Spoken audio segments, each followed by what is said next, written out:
Hey everybody, coming at you with another live session today, but it's going to be a little bit different. I have been getting requests for showing a little bit more of my finished artwork, so that's what we're going to be doing today. I'm going to be showing some of this page that I've been passing around lightly for the Night of the Living Dead project that I've got going on. And I just wanted to share it a little bit and do some inking on some blue line press. So, hey Thomas, thanks for joining me, man. But yeah, I'm going to be tinkering around with some microns, some Copics, and some other stuff, and I'm going to be inking a little bit of this page and going from there. But I just wanted to let you guys see a little bit of my finished stuff in comparison to uh, my cards, because some people have asked me. I'm going to put a blotter page on here so I don't put my hands all over it. Some people have been asking me little bits, here and there, and it's like, well, your artwork doesn't look quite the same. Why not? Well, the easiest way to answer that flat out is the fact that that is for sketch cards. That is my sketch style. And to give you a little bit of a comparison, real quick, uh, just to show what I mean. You guys have seen these before. You watch me every day doing this stuff. No problem, no qualms. There's plenty there. Here's one I haven't shown off in a while. I'll show a little bit of this guy here. It's all about a little bit of the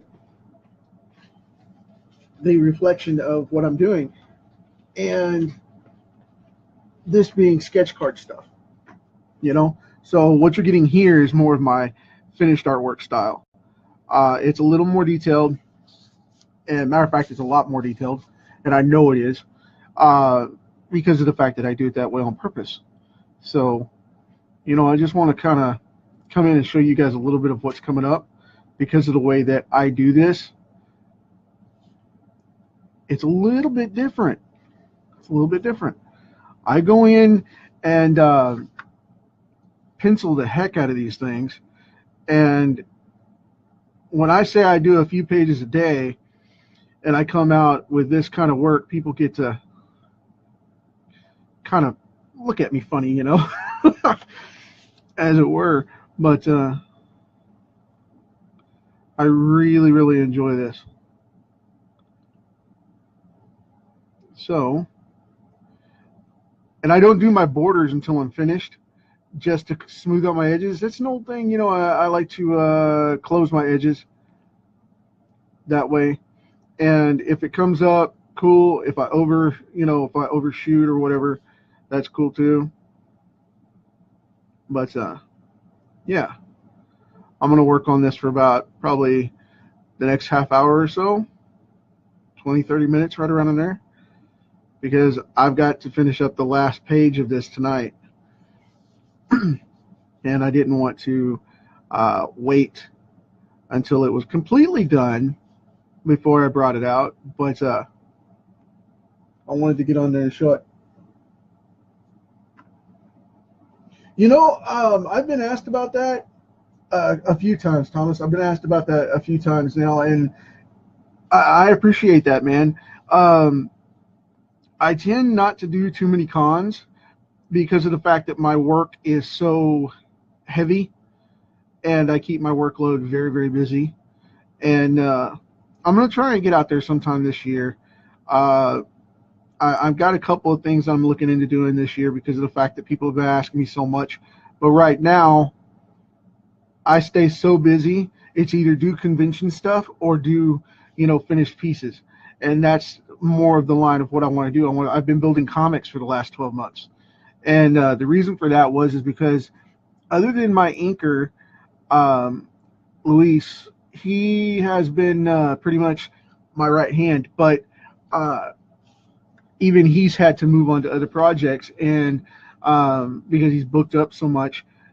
And then you know, as everybody's tending to use it as a stepping stone for FireStorm for a while because it was a new company, I was like, you know, we can't be doing this. So I took a year off doing anything publicly and just did the card sketches every day to build up my skill set, and then to build my brand, as well as to come out and have all that stacked up in the sketchbook. But to also build up in the background, I've been building page after page after page of this stuff. And, you know, I'm doing a nut job task this year. I've got over 300 pages sitting here beside the table, and I'm doing the penciling, inking, and coloring on all of them. That's the equivalent of 9 books. And I am doing them all between now and the 15th of February. And I mean, this is one set that goes to that. So it's just crazy stuff. And I'm probably going to lose my marbles and have to go to, you know, a toy store and buy a new bag, because I'm going to lose my mind by the time this is done, with all my internet marketing stuff and, you know, digital marketing on top of that. And then the activism that I do for independent comics and trying to get people the rights, you know, for pay and stuff that they get, and take care of that. I do a lot of that work, as well as consulting and things like that. And then I do a lot of writing and editing and all that stuff too. So I have to be very cautious about my time. But I would love to get out there and see you guys. And if I'm able, I will definitely do that. But I'm not going to make any hard promises, because of the fact that I don't want to make a promise I can't keep and uphold that. So that would be the reason why I would hesitate on that. But, you know, I do this a lot as far as comics go. I produce really quick, and I'm not trying to brag or anything. I just do it because of expediency and the need to get the books done. So I don't play around too much at the cons, because of the fact that whenever you get out there, it's either all or none on getting everything to par. You know, so it's a lot more about getting the job done than it is showing it off. And a lot of people are like, well, you know, you can't do this and that and not get your stuff done and get it out there if you're going to be doing, you know, books and those shows. Well, my thing is I want to get the books out there. I'm much happier with the books going out. much happier with the books going out. So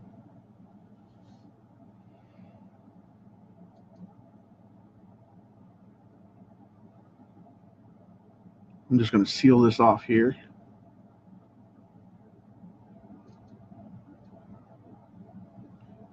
Because this is heavy black on these glasses.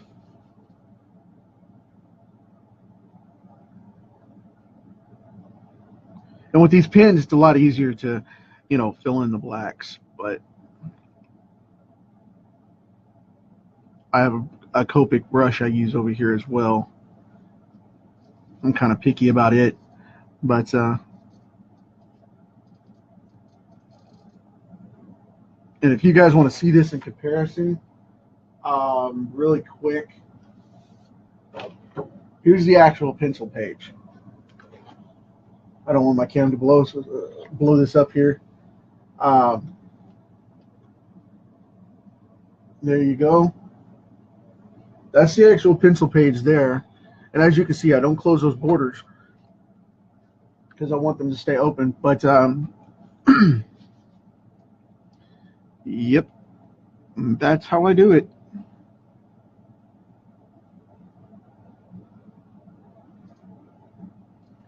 And I'm doing this very slow because of the fact that I'm talking.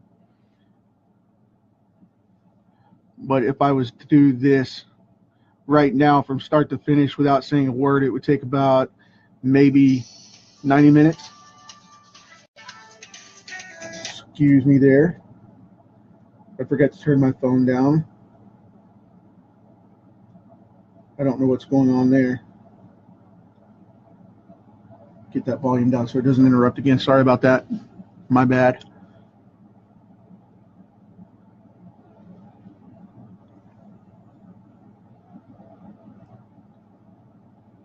There we go. But yeah, I do a little bit different style than I do on the cards. There's a little more detail in this, and like I said, you know, it's more about getting the finished piece rather than messing around with you know, just hanging out and whatnot.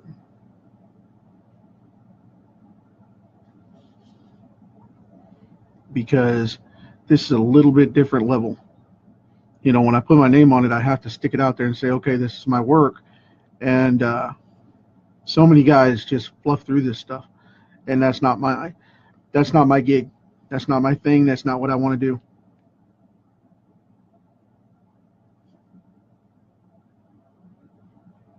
And yes, I know I have inkers that will look at this and go, man, that's really hairy work.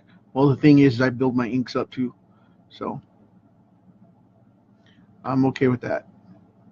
Granted, I'm not the greatest inker in the world, but I'm getting the job done, and nobody's hashing my work to get, you know, to get a leg up and then leave me hanging and put a bunch of scratchy stuff on it. So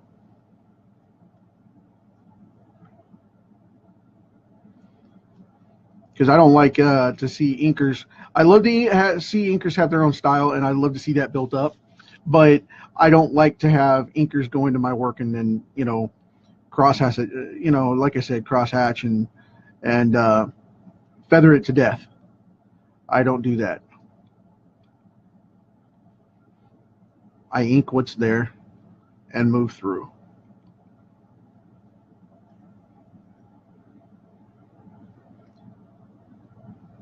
And this is actually a higher end paper. It's a heavy duty 80-pound stock. And I mean, it doesn't look that heavy from where I'm at right now, but believe me, it is. It's a very heavy stock. It's like one touch below card stock. I mean, granted, I'm not going to do that on,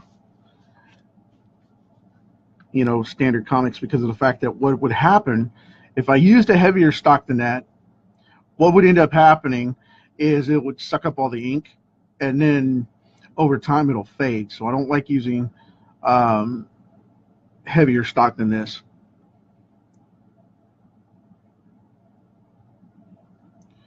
But yep. This is an 80-pound, which is technically a 76-pound loose mat, which is a slick press.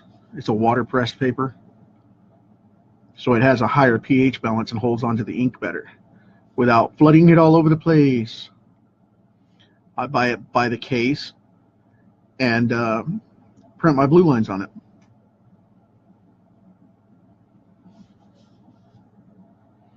It just gives me a better finished ink.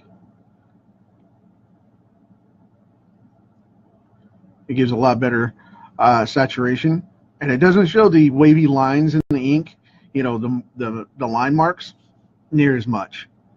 It shows a lot better polished ink. I really like this paper. And it's not very expensive either. I mean, for 5,000 sheets, it's like $70. So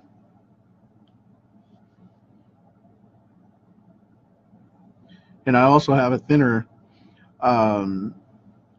cardstock that I use too for my pages, for my blanks. I don't necessarily use Bristol.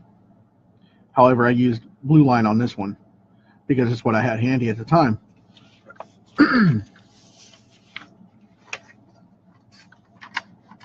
I use whatever's most in fitting for the purpose of what I'm doing, but in this particular case, I used Blue Line. because I want this to have a classic comic look that doesn't really resonate on other stocks. Because when I color this, it's going to have colored pieces in it for the modern stuff, and then it's going to have black and white and grayscale. So I'm going to have to go in with a lot of different weights and textures and things like that. And 25 pages in less than a week is crazy. And I worked myself to the bone to get this book done. And I'm just about ready to finish up the inks tonight. I have one more page to pencil before I start inking tonight and knock this bad boy out.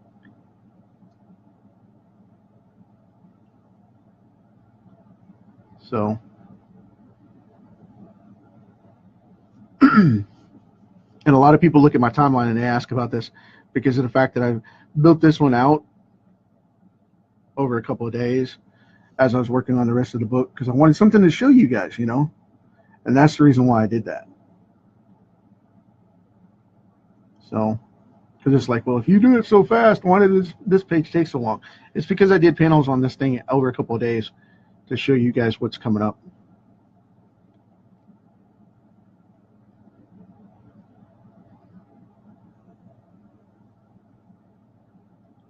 If I get real quiet, it's because I'm doing this little teeny line work.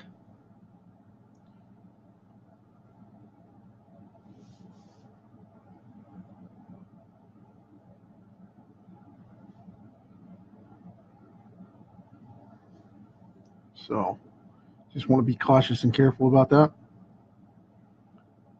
Because I would be normally nervous beyond belief because of this being the standard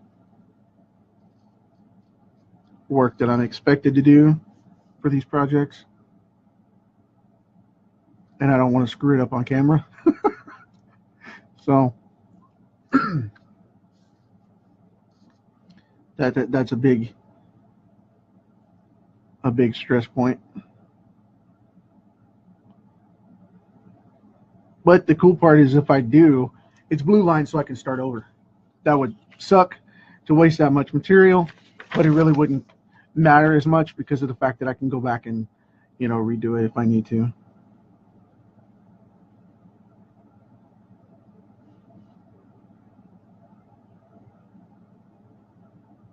And I'm using a 3 right now, but I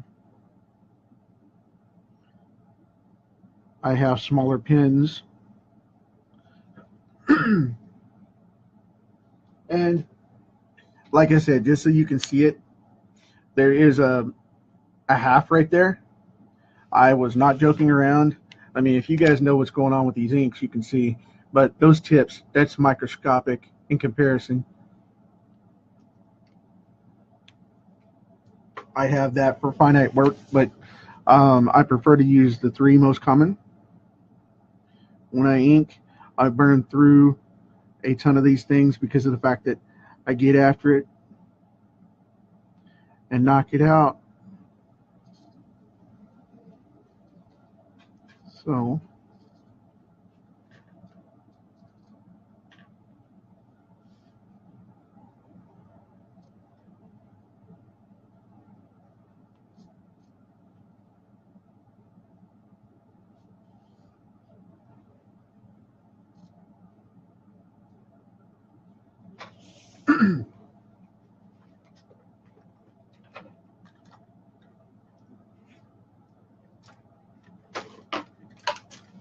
had to stand up and grab the other pin set. Sorry about that.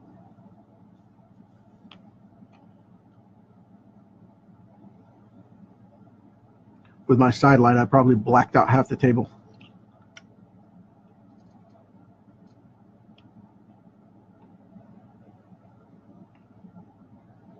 Because this light is over my shoulder, off to the side of the table.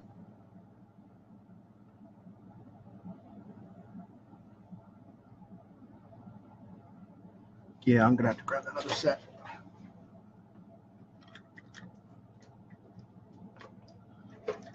Okay. Hey, Trom. Marcelo. How's it going?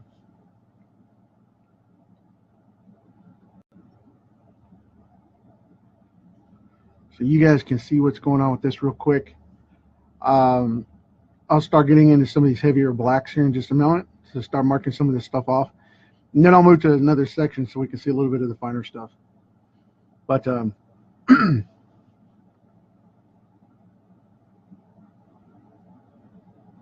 drawing this huge, massive nostril here.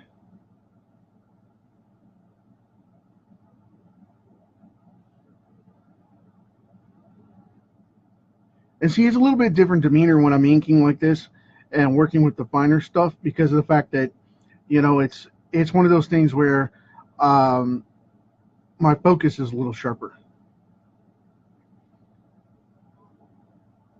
And if you guys are artists, you'll definitely know what that means because, excuse me, that's pretty much where all your attention goes into these things because you don't want to screw it up because you don't want to have to do it again, you know? And if you ink directly to the pencils, that tends to be even more the case. I don't like inking directly to my pencils because of the fact that I just get a cleaner line with the blue line, for one, and for two,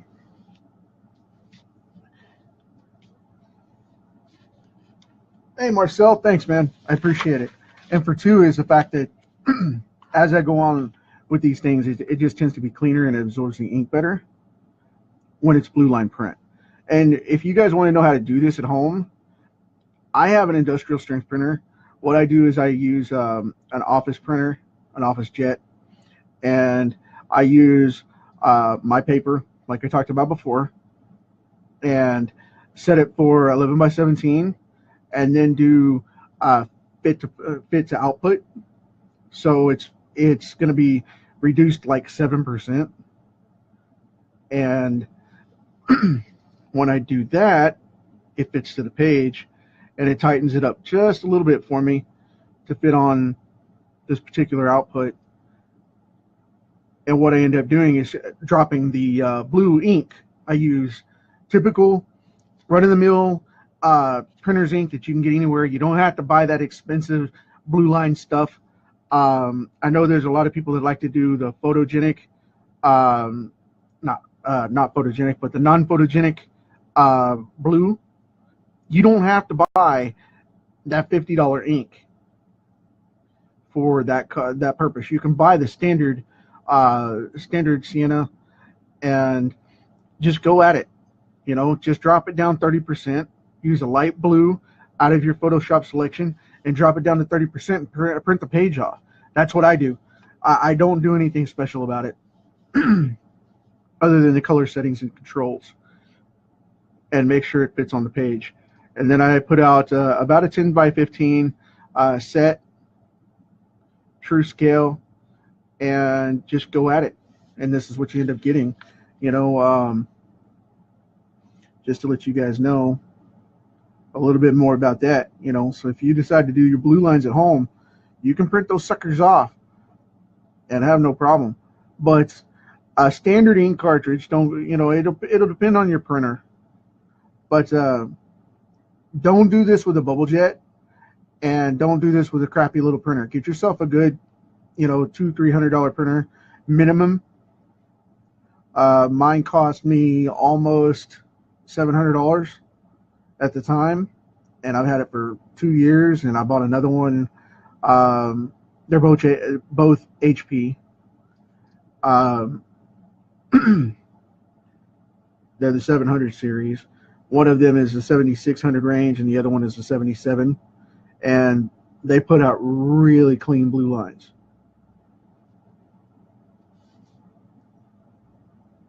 So just go 300 DPI on them. When you scan in your images, just do your scans at 300 DPI and do your output at the same level, 300 or better, and you'll be fine all day long.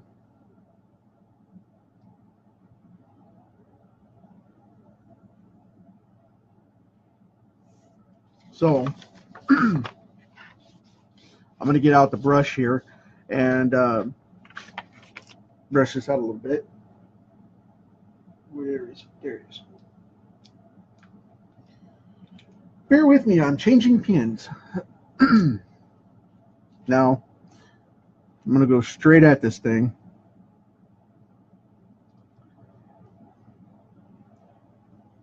This is a Micron standard brush tip.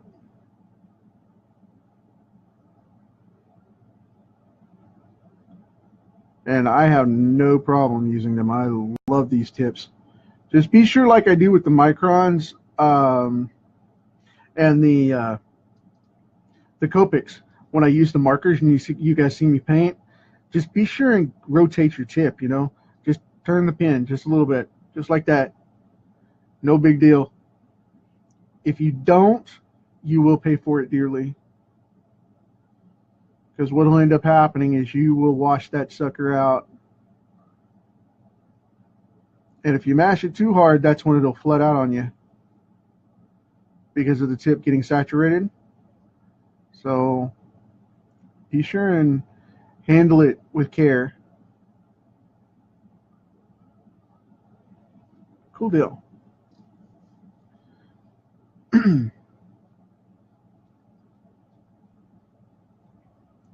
And this thing is razor fine. Just a beautiful tip. I really, really dig these things.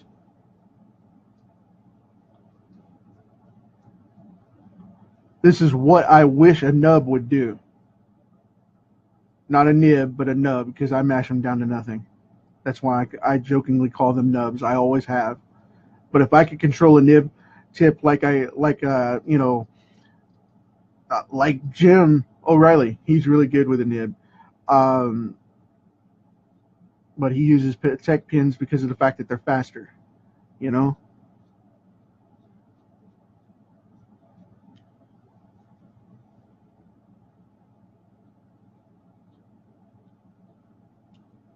I'm trying to get that to bulk up just a little bit. There we go.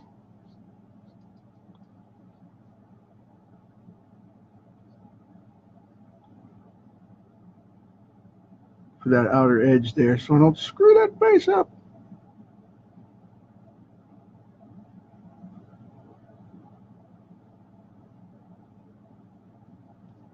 And see, I can do a little bit of inking with this at this level, but I would prefer to use the tips because of the fact that it just covers more and has a little more control.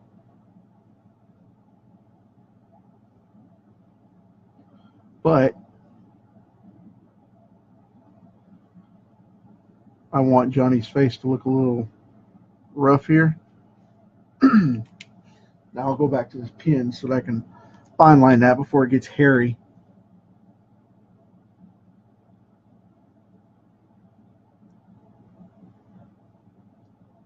Because I wanted to thicken that up so I could round it out like that. Now it's nice and smooth. But I'm going to bounce around a little bit so that we can see some of this other stuff. So bear with me while I put this down.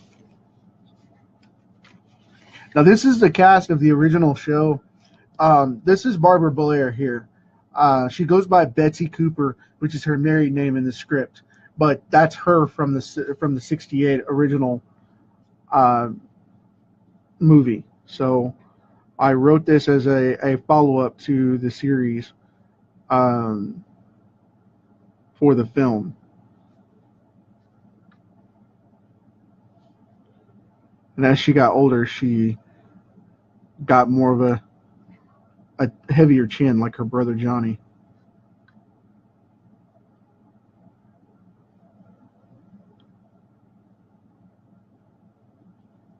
But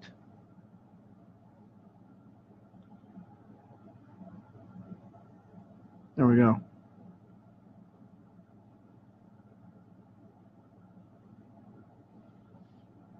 Just kind of lining this stuff out and hanging out a little bit. Now, if you guys have any questions about this, you can definitely ask now. Feel free.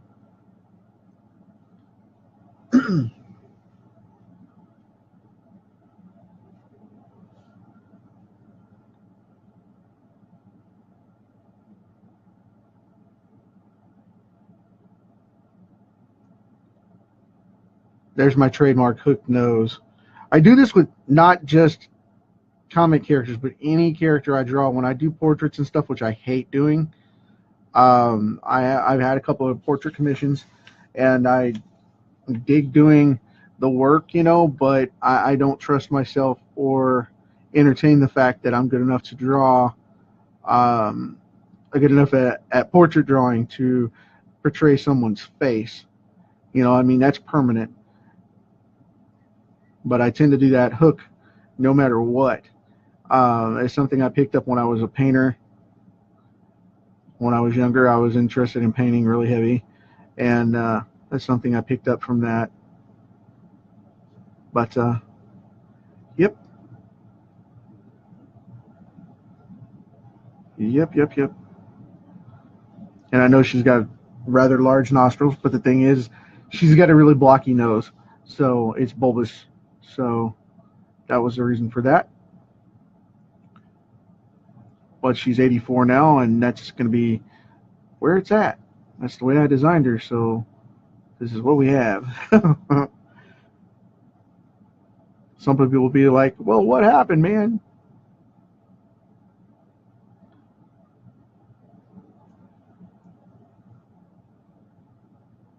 But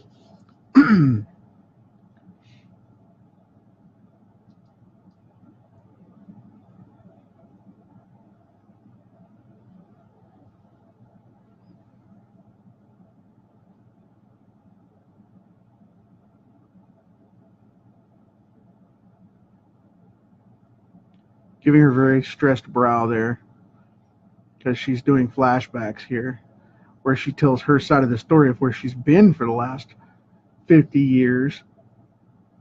Because believe it or not, this woman in the movie was supposed to be 35 years old right there. I was just like, okay, yeah.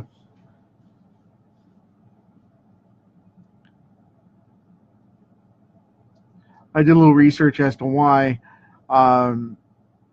Romero wanted somebody to go so old in comparison, because normally movies like that, the standard is 20s, you know, the mid 20s, unless it's something where it's a mother figure or whatever. But she went with her older brother Johnny, and they were both in their 30s. They were both in their mid 30s, because he was written in as 30, 38, I believe it was. I'd have to check the movie wiki again to see what it was exactly, because I don't have him in anything other than, you know, the scenes where he's flashbacking and taking out, you know, or she's flashbacking and he's getting eaten and whatnot. But yeah, supposed to be 35 years old. That's crazy. Not that that's a bad age to be. I'm just saying normally for a movie, that's like out of that comfort zone. You know, that's really in that zone where you're not at your prime for surviving something. Just depends. Moving my box out of the way here. I use my box as a prop.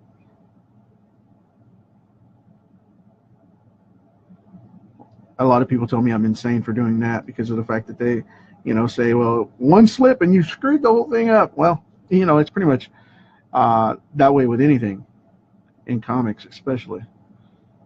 You know, one screw up and you're done.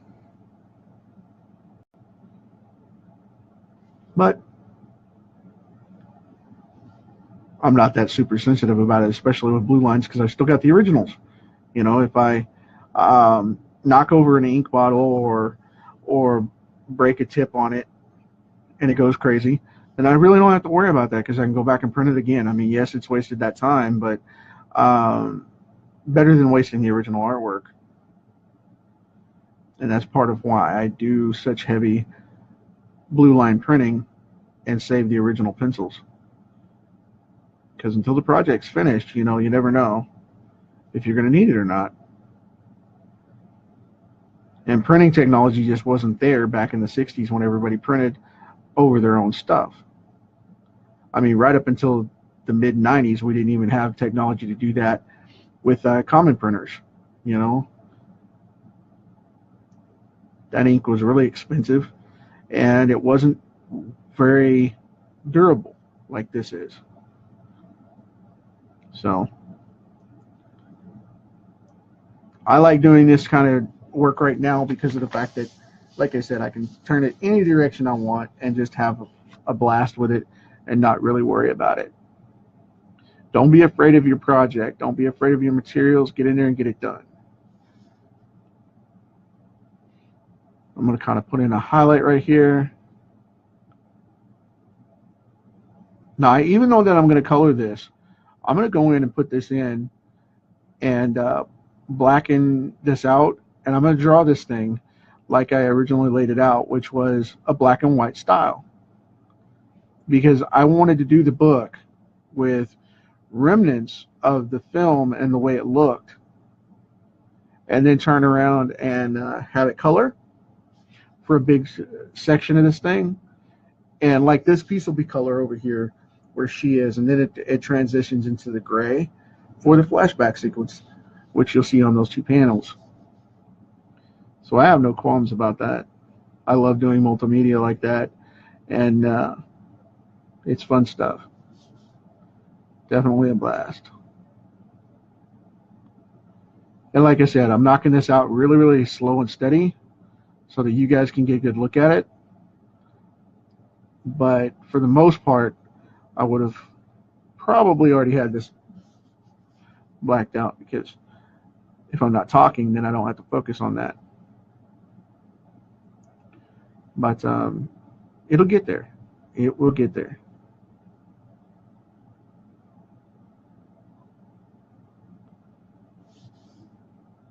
Okay. Outlining a good portion of this.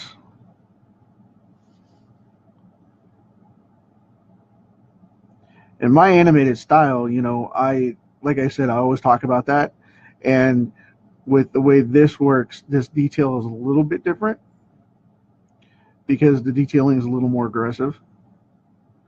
So my sketch cards stand out a little bit different than the page work does.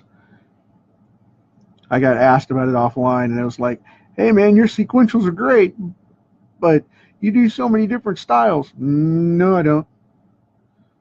Those sketch cards are exactly that. They're sketch.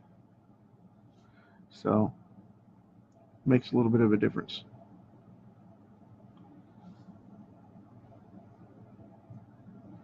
What you guys see me do on a daily basis is a sketch card. This is a little more fulfilling because of the fact that it's, you know, more detailed and whatnot. Now I have her wearing an earring here, kind of a bead thing going on. You know, the grandma type of earring, as it were.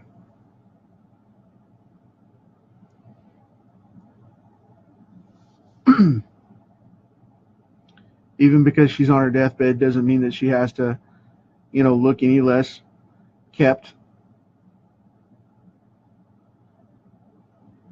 Like she's, you know, taken care of and whatnot.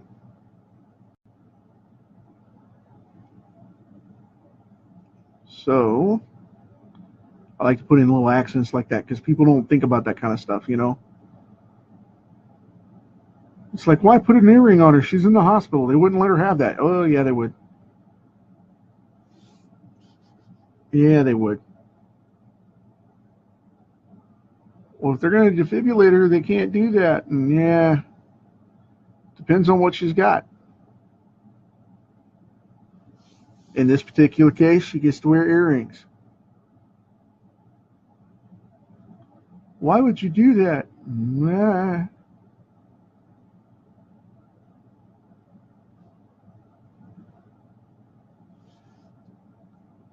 Just what we want to do with it. All right, I'm going to get a little bit larger pen here. I think I'm going to go all out with this one.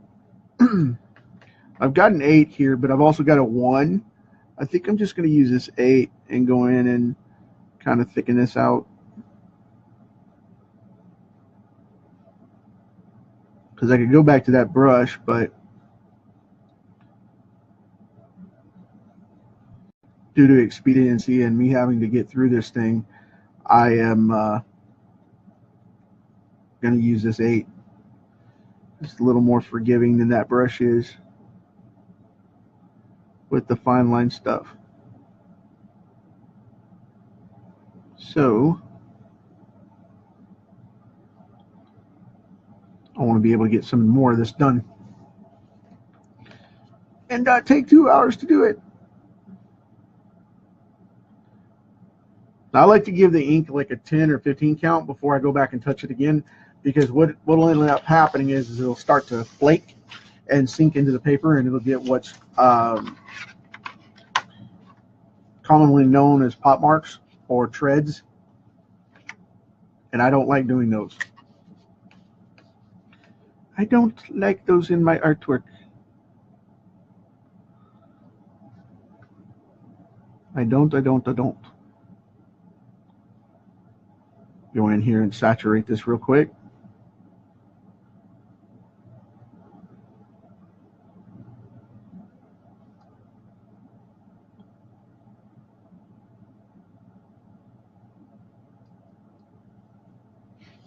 There we go. Cool deal.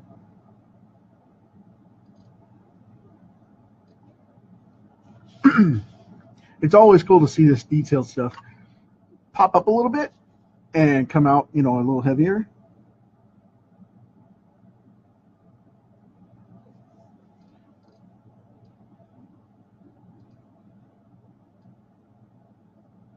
I'm kind of doing a fine line there because of the fact that I don't want to do that hairline detailing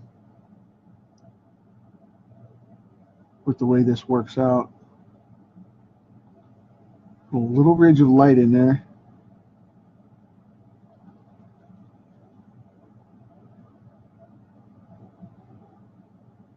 Don't go too high up on that edge either.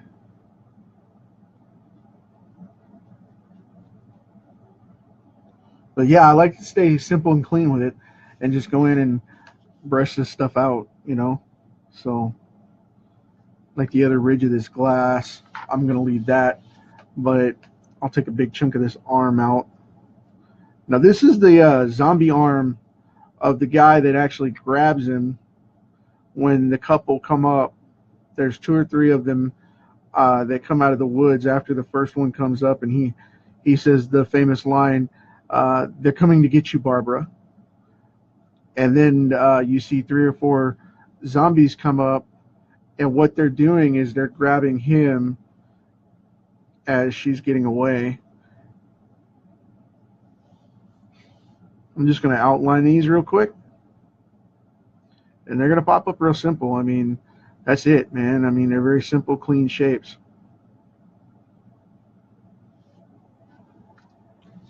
Hey, Brian.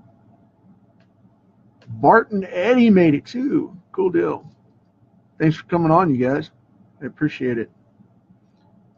Now, see, there's a little snug point there. I want to make sure that that fits because I don't want to go choking that out, because there's no reason to get all that detail in there if you're just going to mark it out with the pen.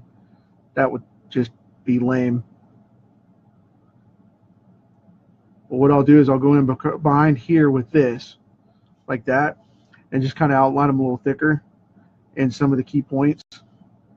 And then I'll just go in with a big, a black brush or a Copic wedge or whatever I have. In this case, I have a 1 here. This thing is massive.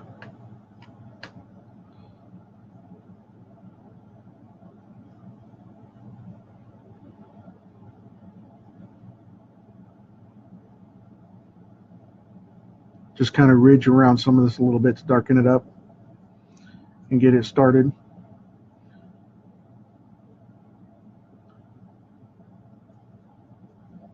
And instead of wearing this one out, I think I'm going to get the Copic. Get my Copic back out. see what's in here. I know I had that blackout brush in here. Ding. There we go. I love this thing. This is a Copic brush tip.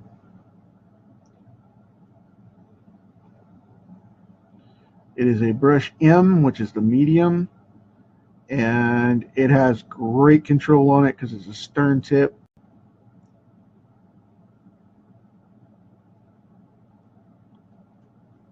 And you can go different directions with it, and it gives you real fine line control. As long as it doesn't bleed. You got to watch out because it'll saturate the tip if you leave the tip down too long and you don't make too many strokes. It'll bleed up. So don't do that. It'll beat up on you and it'll start to bleed, and that's what you don't want to have happen. But for a quick heavy black, this is the way to go right here. This bad boy is awesome.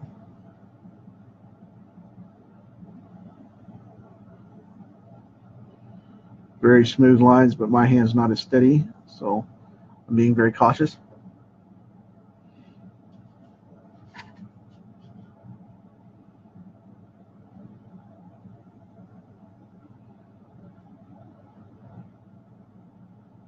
I just don't have a hand for heavy brush strokes, you know, like with nibs and brush tips and things. And I stay completely away from brushes.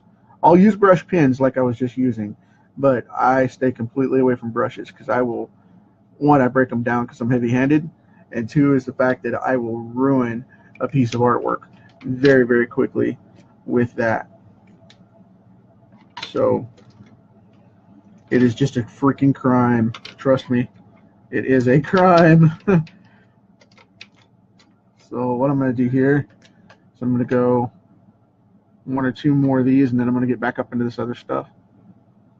Because I've done these for a while now, and I think that ink is set enough to where we can get into some of that other detail. But I like to give it a rest so that it doesn't make a mess on my inks.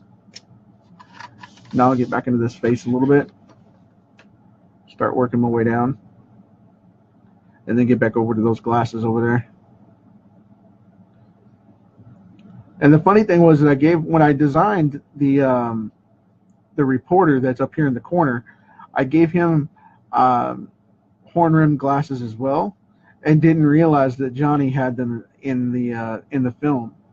And I was like, people are going to think that's my guy up here, my reporter down here screaming, and it's not. This is Johnny. This is Barbara's brother as he's being killed, and it's the scream scene from the actual film where he screams, "Run, Barbara," and she turns around and screams something along the line of, you know, "Johnny, I don't want to leave you, you know, run, Johnny." And that's when the famous line, "Run, Johnny," comes from, and that's pretty much it. You don't see him again until he busts through the door and they take her out, which is where my story picks up, because that's where the only shot of Barbara Blair in the film where she doesn't die. She gets napped out of the building of the farmhouse, but she does not die. We don't see her get killed. So that's where my story takes place, is what happened to Barbara for the last 50 years. And I know I've mentioned that a couple of times as I've talked about these pages, you know, and I've done a couple of panels for this one and built it up. And that's pretty much the same story, you know, that's where it's going right now. The series is going to be about what happened to Barbara in the last 50 years and why the government's involved and why, you know, they're tracking her phone calls and why she's been in hiding as Betsy Cooper. You're going to get to find out all those great details to this 1968 classic, which in my storyline, I am calling the zombies ghouls, which is what Ramiro actually called them in the script. That's not what they called them as zombies, as people misunderstand and mistake. He called them ghouls in the news release. When you listen to the newscaster talking about them, They're called ghouls. And that's what he called them. And he actually used to get really upset about that. It was funny to watch him in interviews and things, because George would get upset about that. It's like, the funny thing is, everybody says I set up the modern zombies genre, but the thing is, I never coined the phrase zombie. I called them ghouls. He said they called them horror. They called them in horror films. They called them zombies back in the day, but he wanted to do something different with the undead. That's why he called it the Night of the Living Dead. They were ghouls, not zombies. Pretty impressive stuff when you think about it, because it's like everybody makes him the godfather of zombies and that particular genre, and all he did was set the fad for the story. He didn't come up and call them that. But they will be called ghouls in this book, not zombies. So, out of respect of that. But anyway, deciding whether I was going to move on or not, I'm going to do this side of this panel here, and that way I can get into borders and whatnot.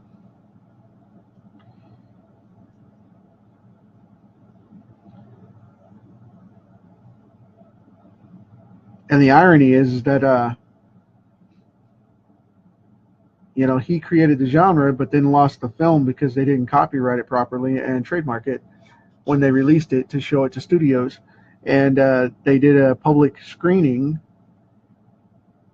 in a theater, a local theater that they rented out.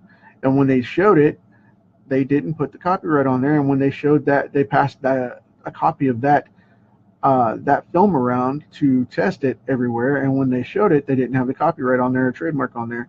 And it went public domain because of the fact that they produced it in mass bulk to send around to the theaters that way. And they cut the copies individually from the original, so that's why they had it that way. I found that very fascinating, that would be such a key element to pay attention to. I mean, they basically forfeited and gave up their work. So, trying to get that moving along here. It looks like this is going to be intense, Hey, Mickey, thanks. I appreciate it. I'm going to move to a thicker line because I want to get this blocked out. But,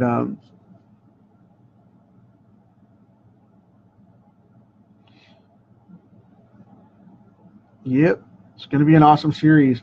Now, I was originally going to write this as a 12-page series, a 12-page standalone treatment. And it ended up being over 170 pages, almost 180. I think it came out to like 178 pages in that same 12-page session. So I got inspired, and now we have the series.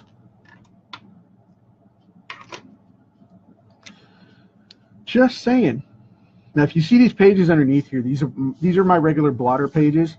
I put them under so I don't ink on the desk, because sometimes this paper will suck up the ink, and I don't want it to be a porous one, and then you end up having black stuff streak all over my page and then come up through and spot it as it rests. That would be horrible. I just protect my artwork that way. I know it's a little weird, but you got to do what you got to do. Not to mention the fact that I don't want it to absorb in the desk, I mean, this isn't a $1,000 desk or anything. I mean, it's, it's a Hobby Lobby desk, but still, nonetheless, I like it. I got it because it's bright wood and because the framework's metal, not plastic or aluminum. It's actually a little bit harder than that. It's a steel frame, so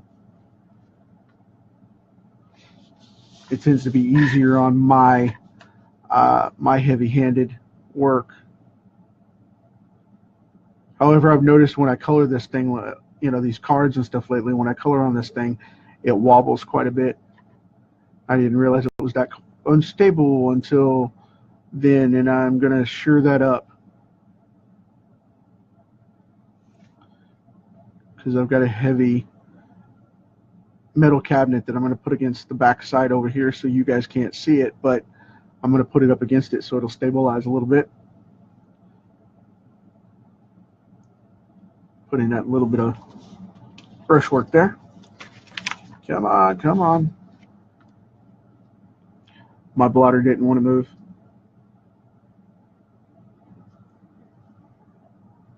Now, see, I get asked about this too all the time, and you know, this is a 3 that I have here. You can do a lot with a 3 and a 5 on your pins, and you can control a lot of line weight this way. You know, I mean, it's just like a brush. You can control by what you put down there. So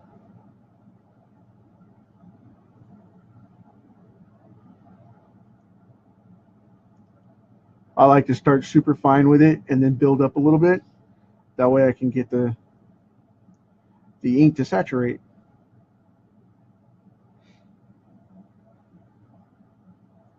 Get a little more control with the tech pins. So that's why I lean for them rather than the old brush and nibs or nubs. I wanted to build that line up on that lip because it was low on that side. I noticed that as I was working on it.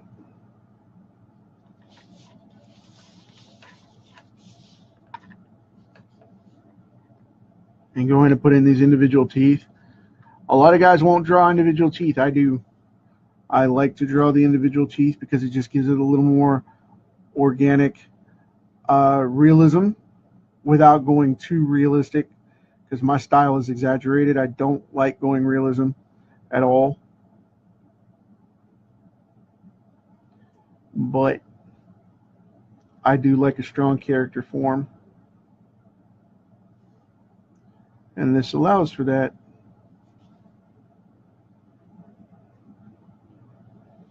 This dude, he cracks me up. Oh, man. Messing with his sister, and then all of a sudden you see him just get eaten. It's awful. Move over here so I can get a little more light. And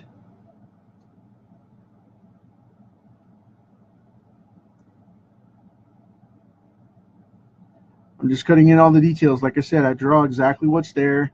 And I do that because of the fact that I like to put in the details that I want in the pencil work, so I don't have to worry about that later. And then whenever I go in after my layouts, I've got all that detail down. I put in my hard pencils, and then I just refine that a little bit, and then I don't have to mess with that stuff.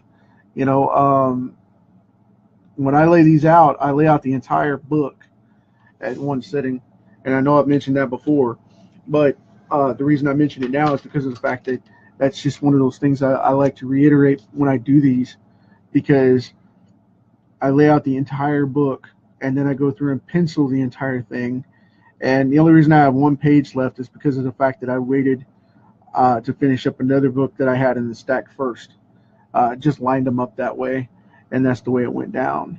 So I'm going to do this with an 8. And like I said, you can control the fine weight with no problem. You know, it's just all in the control of the pen here. You can't just go crazy with it, but you can do fine line, you know, no matter what you have. And I'm really confident and comfortable with these. And I wish I was more confident with a nib, but like I said, I bend the old nubs. I bend them up, and that's all that's left. See, just like that. It's that simple.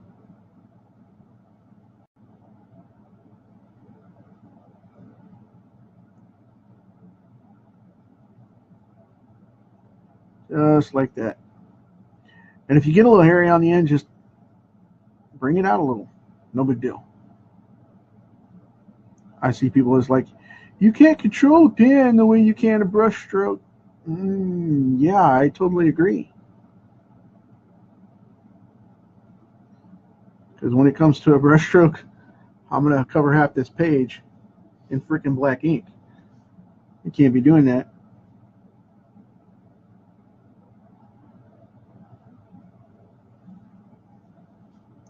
So, but yeah, it's not a different style thing for me when I do this level of work versus the stuff that I do for the sketch cards. You know, a lot of people confuse that, and that's just my sketch style. You know, I mean, it's not necessarily a different style, it's just detailing is different and follow through is different. So, here we go. Cool deal.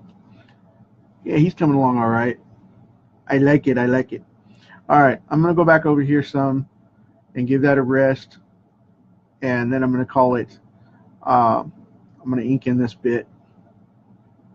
Then I'm going to go ahead and call it and start getting that done. I think what I'll do here is, I'll leave that frame alone. And I'll come back in here to the 3. I'll work on Barbara a little more.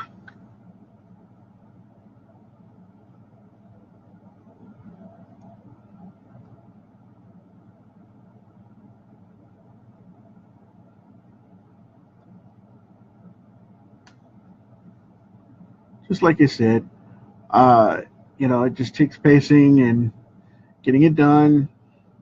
This is a monitor point underneath her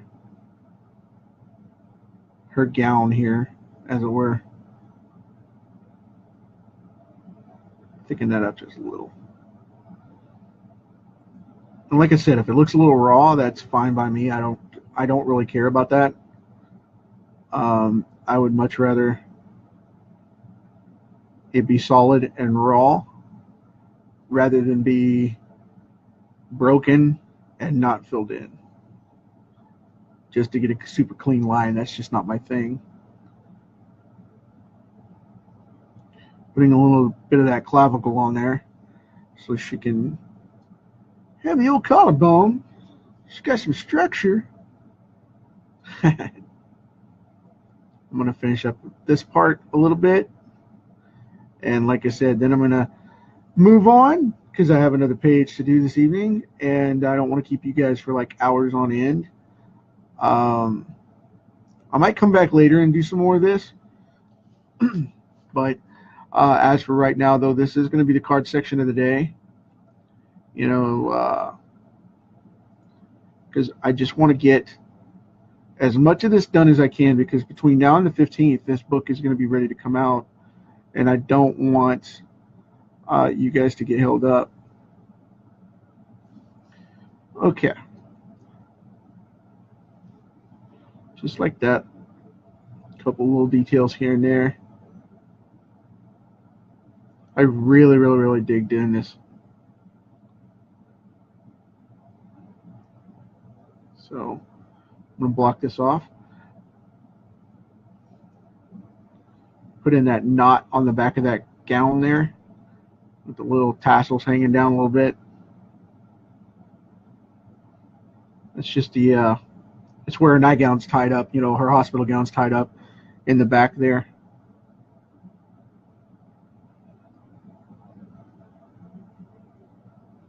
And yes, I am left-handed. If you didn't know that, yes, I am left-handed. I get asked that all the time. I don't know why, but I mean, I'm like, I'm on camera. You can see. But some people still ask. It's fine.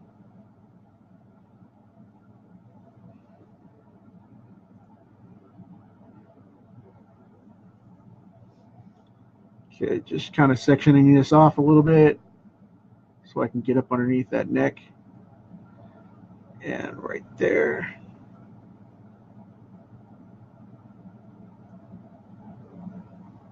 Cool deal.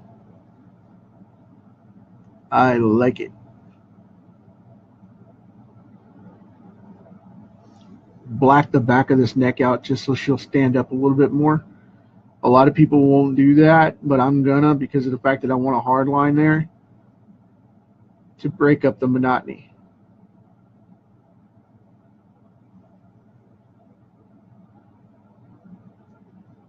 A bunch of little things going on in here.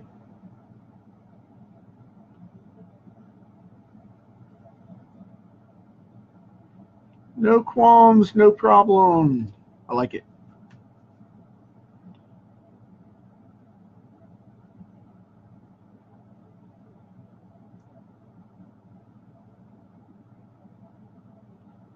Putting in a little more detail here. And like I said, I like going in with this heavy detail on my comic art because of the fact that it breaks things up. I mean, these are pillows back here. You know, there's a picture frame back here. There's a crowbar there. This guy wasn't as heavy in the film as he is there. His wife didn't have that same hairstyle, you know, that kind of stuff going on. I just like to break it up and make it a little bit different, you know what I mean? So, going to come in on this piece a little bit.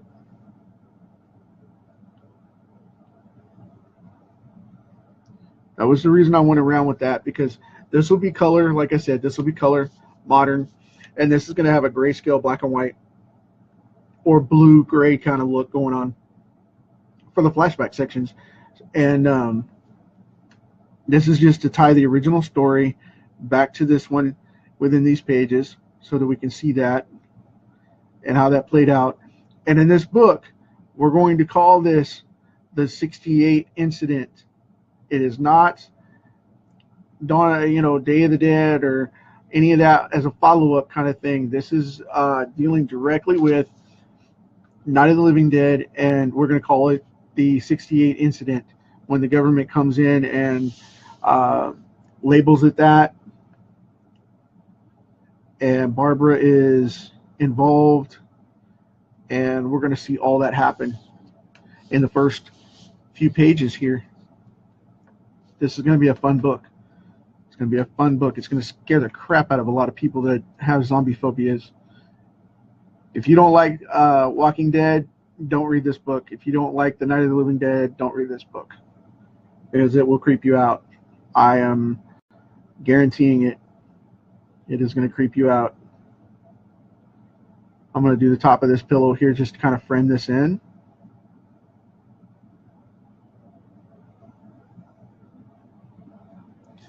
And there we have it.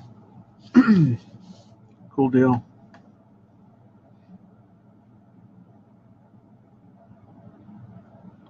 Just kind of building up those pillow wrinkles a little bit.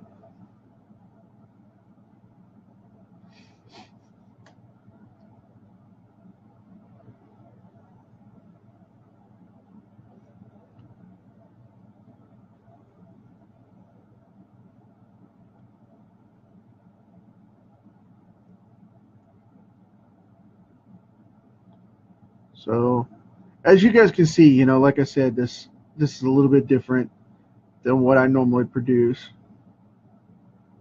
But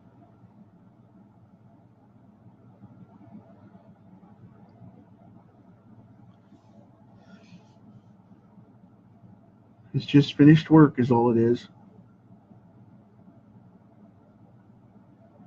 Somebody compared me to Greg Capullo this morning. I was like, what?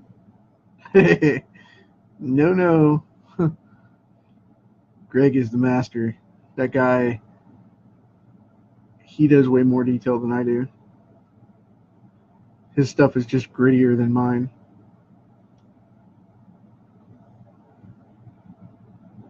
He does way more detail. It's a great comparison, though. I'm honored. It's a great comparison. And funny, since he's one of my biggest influences. I don't clone or copy his style by any means. I mean, it's definitely mine.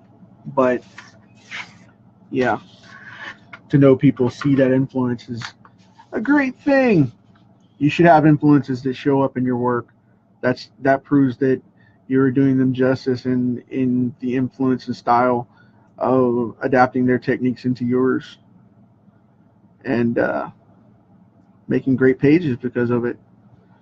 So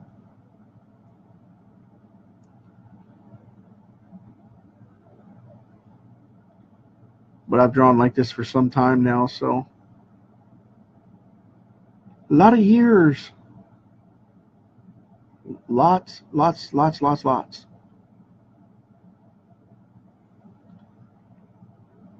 You know, I got asked the other day in one of the groups on Facebook. It was funny. Someone asked me, you know, what motivated you to come on so late and do comics? And I was like, late? What do you mean late? I'm 41 years old. What do you mean late? And this young lady had asked me, she said, well, I just see all these old guys coming on and doing their own independent comics, especially since, you know, Marvel's shutting down and whatnot. And it's great that you guys get an opportunity to do that before, you know, kind of like your bucket list. I was like, what? Jack Kirby didn't get on Marvel and handle the Marvel fame that he got until he was 44 years old. And granted, he'd been doing crime and sci-fi and all that for 20, 30 years prior, you know, since he was a kid. But come on, man. I mean, the same thing happened here. You know, that's a 20-year overnight success, and that's what Jack always said. And Brian Bendis did the same thing. You know, it's a 20-year overnight success. And that's one of those things, you know, you got to be careful about that. You'll insult people. Not knowing your comic history and the continuity and the legacy and the canon behind it of the artist, as well as the work that they're producing.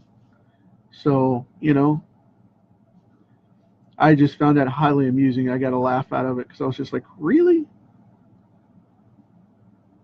And that young lady happens to be like 23, 24, and she thought she was at the peak of her career. And I was like, wow, really? But I won't throw anybody under the bus. I just think it was funny. But I love that when people say, you know, well, I'm 50 years old doing this. So Da Vinci was in his 60s or 70s, and, you know, Michelangelo was up into his 70s. I believe he was in his 70s. I might be mistaken on that. Don't hold me to it. You know, and it's just all these great guys were, and men and women, doing their stuff, you know, and you don't really get good until you get seasoned. So, you know, all you young bucks out there that think you're 20 years old and think you got, you know, you're shot because you can't get a job by the time you're 25 in comics, don't give up, because I mean your career is just starting. Your career is just starting. You haven't even gotten good yet. You may be able to draw well and you may be able to do the job, but your career hasn't even started yet, and your skill set hasn't even blossomed into what you need to be and where you're going. I hear that crap all the time, and I'm just like, really? I had a 19-year-old student tell me that once too. He said, man, he goes, I'm going to be 20 next year. If I don't make it, he said, I don't ever think I'm going to make it into Marvel. And I said, you're probably not going to make it into Marvel anyway, because this is 2015. And I told him, I said, by 2020, Marvel will be gone as we know it. So don't even try, you know, just move on, because Disney's in charge of it for IP properties. And you ought to seen this kid's face melt. And I had to explain to him, you know, you have to build up an independent career before they'll even talk to you anyway. I find that stuff just flabbergasting when people get all bent out of shape like that. But anyway, I know I'm rambling here. What I'm going to do is I'm going to stop telling stories and chattering you guys up. What I'm going to do is I'm going to finish this up right here along this edge. And then I'm going to call it quits for the day. For the moment, anyway.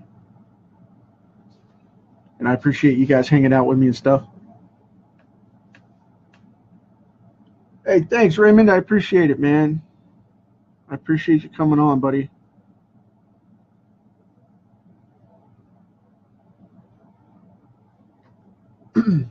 but the inking is definitely coming off the page here. This is exactly what I wanted. I'm very proud of this. And giving her what I call Yoda wrinkles. Right across the forehead, right at the crunch brow. Yoda wrinkles. Going to tap into this eyebrow here a little bit as well. Give it a little life with a little bit of a break. So I think we've got that going with her right now. You know what? I'm going to do this hair here because it's going to bother me if I don't finish it.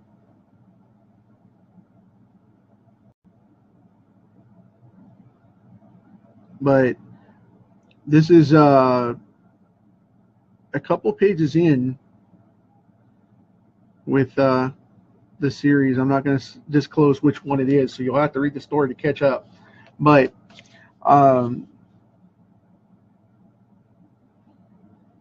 it's definitely going to be a good piece. You're going to have a good book out of it, and you guys will be able to get it and hopefully enjoy it very shortly, because I'm going to be coloring it this coming week to put out. So now I haven't decided if I'm going full black and white or not, but as far as I know right now, the plan, just to let you know, the plan is to color the book, have it color, and put this in grayscale or that blue gray, so it looks like the old silver film. We'll see how it goes. But anyway, I appreciate you guys hanging out with me today. And as always, you know the rule, plain and simple. You inherited this rock for a little while. Go out there and leave it better than you found it and better than you got it for the next generation, okay? I appreciate you guys. Thank you so much. I hope you enjoyed this one, and I'm going to get back to work. I'll be back with another card or another piece tomorrow. Thank you very much. Talk to you then. Before I cut off, though, I see Victor asked a question. I just looked up to shut it out. I want to answer that real quick. Victor, in which paper do you print the blue lines? Do you make the blue lines manually or digitally? I do make the blue lines. I take my pencil work, convert it to blue. I do the color conversion in Photoshop from a clean template.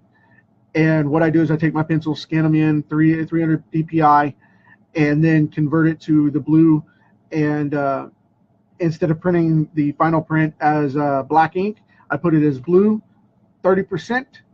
So that's what's going to happen. I pick a bright blue, and this is what comes out. And I lock it to fit the format of the output, which you can check that little box in your any given printer advanced features. You can set that little check mark, and it'll set it for you at scale to the page, so it fits on there at a perfect 10 by 15. Then after that, you print it out and go to town on it, man. That's pretty much it. It cleans up all the pencil marks and all the sketchy stuff, and it won't show up when you scan it back in, as long as you get it shallow enough and it's clean. So I hope that answers your question for you. This is just regular. Like I said, this is a little bit, it's about a 77, 78 pound stock. It's thicker stuff. I mean, it's right there at card stock, but it's super thin. And I like to use it because it holds the ink really, really well. But you can use regular 11 by 17 paper. Just go to the paper store and buy it by the case. It'll be more affordable as well as more productive for you, and you'll get better grade pH balance because it won't be dried out by being vacuum packed in a store. So there you go. I hope that helps. Talk to you guys later. And like I said, I'll see you again tomorrow. And like I said, man, like I always say, go in and then leave the place better than you found it. Talk to you tomorrow.